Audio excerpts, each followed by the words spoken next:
One of the things I wanted to talk to you about, I wanted to play this, but we decided we shouldn't play it. We don't want anybody to have any sort of way to get it down. The episode of you when you were on The View, when you were running for president. Right. Donald Trump is a billionaire, a real estate mogul, a television star. Does he really want to add president of the United States to his resume? A lot of people would like him to. You got introduced as our friend Donald Trump. Please, let's find out. And please welcome my friend, Donald Trump.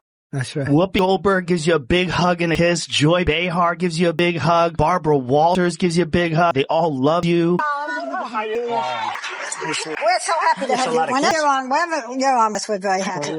They're talking about you in such a favorable light. The audience was cheering, and then you actually started winning in the polls, and then the machine started working towards you. Joe Biden knows how to do this. Trump. Yeah. He tends to just... Hold on tight, because this drama is playing out in real time and is more compelling than a primetime scandal. Sunny Hostin may require a permanent timeout after Joe Rogan's verbal assault, which was so terrible. As if that weren't enough, Caroline Leavitt has filed a lawsuit so explosive that The View is frantically trying to mitigate the damage behind the scenes. Backstage meltdowns, legal firestorms, and general terror from a program that believed it was untouchable are all on the table. It all began when The View made the predictable decision to attack Caroline Leavitt once more. Why? Because she doesn't follow their rules, is young and is conservative. She ignores the outrage engine that drives daytime television. She doesn't restrain herself, and she doesn't bow down. Naturally, Joy Behar and Sunny Hostin saw that as her biggest opponent and spent no time in trying to destroy her. They treated her as if she were unimportant, making fun of her and dismissing her. But did they make a mistake? Since their target was ready to fight back this time, she wasn't merely throwing punches. Instead, she was bringing a legal wrecking ball. I saw you on The View. Yeah. Yeah, so that's been overwhelming my past couple days. So I just went in there, did my thing. I had no idea what to expect. I didn't know who Sonny Hostin was. I actually still really don't know. So I wasn't expecting necessarily for her to kind of try to ambush me in that way and attack my character in that way. It is the show that people love to hate. Yes, that's true. That's true. They get so much hate watching viral clips of them saying ridiculous things. I mean, Yeah. it is a rabies infested. Caroline is bringing them to court instead of only responding on social media. Yes, people, The View is currently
is ablaze with boycott calls. Viewers are tuning out, and let's just say the show's reputation is in shambles. It doesn't look good that the very thing they've been blaming others of for years, propagating false information, intimidating visitors, and promoting biased narratives, is now coming back at them. They were already on edge from Caroline's lawsuit, but what about Rogan's takedown? We are now discussing a full-scale conflict. As the world looks on and chuckles at the irony, The View is in full retreat, rushing to tidy up their mess. They believed they were in charge, but all of a sudden they are on defense, and no amount of public relations wrangling will save them from this catastrophe. If you average out the you hosts among the dumb people on television, Sonny's dumb.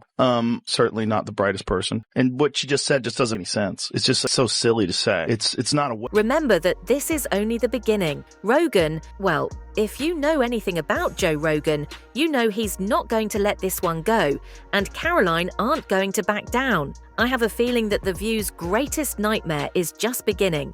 So stay tuned, because this circus is far from over.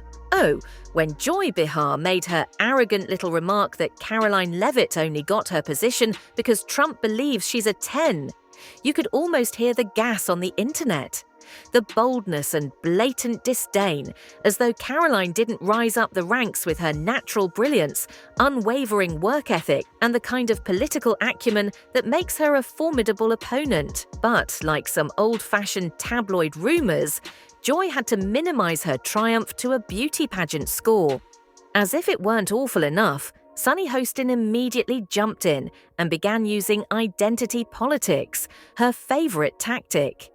Never mind that Caroline actually worked for it, or that she built her career through sheer grit, not by playing victim or depending on media connections. Sonny, who is always eager to frame everything through a narrow political lens, attempted to portray Caroline as just another privileged conservative, coasting on connections.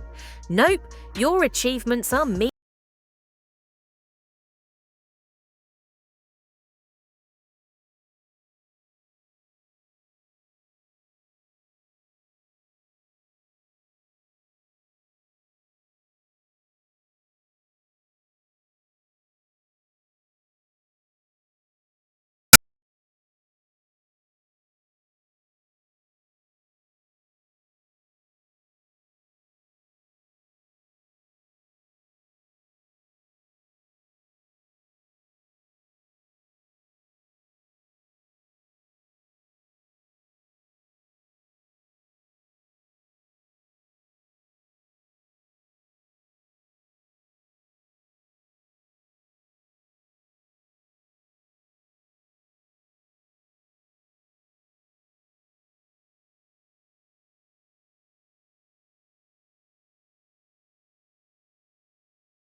After she recently launched a defamation lawsuit against them for $800 million.